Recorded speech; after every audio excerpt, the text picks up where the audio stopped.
پہلے اس بات کو سمجھنے کی کوشش کرو، سادات میں سے کون ہے؟ ان ہستیوں کے جسم سادات ہیں یا ان کی روح سادات ہے؟ سادات کون ہوتے ہیں؟ اب رہ گئی بات کہ یہ جو سادات ہیں، کیا سادات صرف اور صرف حضور کی ظاہری نسل سے بن سکتے ہیں؟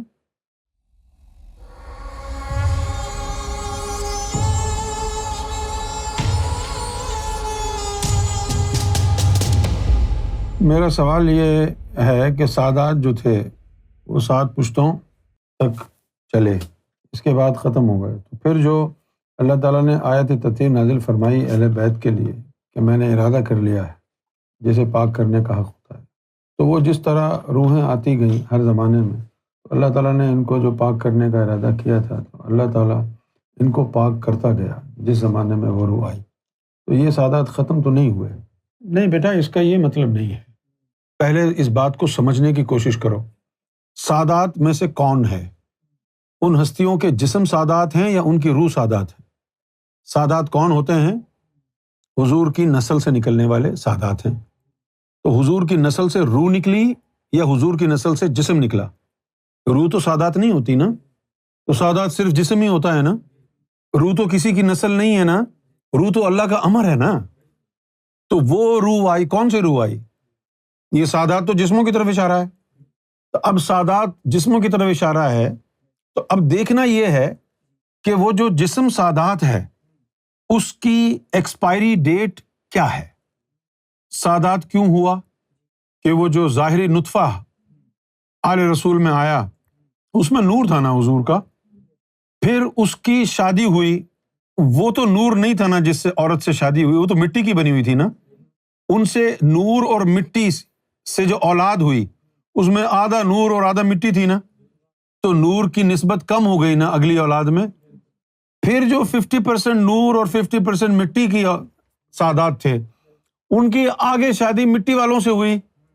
بھائی محمد صلی اللہ علیہ وسلم کی اہل بیت تو چھوٹی سی ہے نا، آپس میں تو شادی نہیں کر سکتے تھے نا، وہ مٹی کے انسانوں سے شادی کی نا انہوں نے، تو مٹی کے انسانوں سے نور کی شادی ہوئی تو نور کی مقدار مٹی کے مکس ہونے کی وجہ سے کم ہو گئی نا، تو 7 نسلوں تک نور اور مٹی چلتے رہے، 7 نسلوں کے بعد صرف مٹی رہ گئی، نور ختم ہو گیا۔ روح نہیں ہوتی سادات، جسم سادات ہوتا ہے۔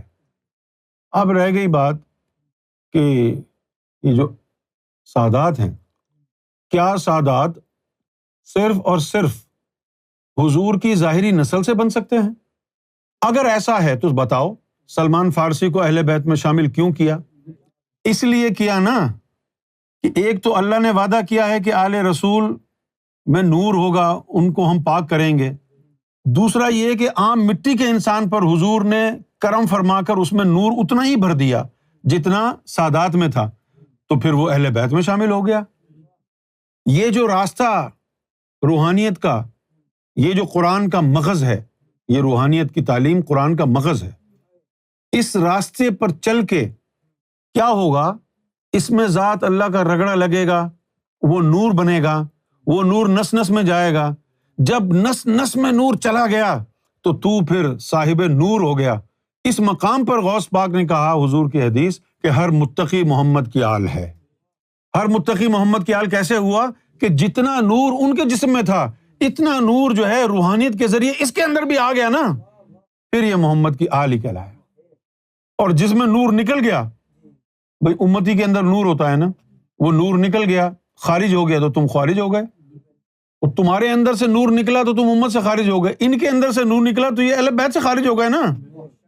خروج نور کا ہے، دخول اور خروج نور کا ہے۔ تیرے اندر نور آ گیا تو اہل بیت میں شامل، لیکن نور تھوڑا سا نہیں آیا، اس وقت تو سادات اور اہل بیت میں شامل ہوگا جب تیری نس نس میں پورے وجود میں نور بھر جائے گا، اور تو پھر تیرا مرتبہ کیا ہوگا؟ صاحب نور۔ جب تو صاحب نور ہو گیا تو پھر تیرا ہر کام عمل صالح ہے۔ یہ بچوں کے سر پہ یوں تھپکی لگائی، یہ بھی عمل صالح ہے۔ شرارت کی، ان کو تھپڑ مار دیا، یہ بھی عمل صالح ہے۔ وہاں بیٹھ کے گانا سنا، وہ بھی عمل صالح ہے، کیونکہ نور آ گیا نا۔ علامہ اقبال نے بھی یہی نقطہ کہا تھا، بات کرنے کی نہیں، تو بھی تو ہر جائی ہے۔ وہ علامہ اقبال پہ کفر کا فتویٰ کیوں لگا تھا؟ انہوں نے یہ کہا تھا کہ اگر میں شراب پیتا ہوں تو میرے اندر ہے، تو میں اکیلا تو شرابی نہیں ہوں نا، تو بھی تو شرابی ہو گیا نا۔ اس لیے جب وہ اندر آ گیا تو پھر تیرا ہر کام اسی کا کام غلط نہیں ہوتا ہے، کس کو اجازت ہے کس کو نہیں ہے، یہ ہے مسئلہ۔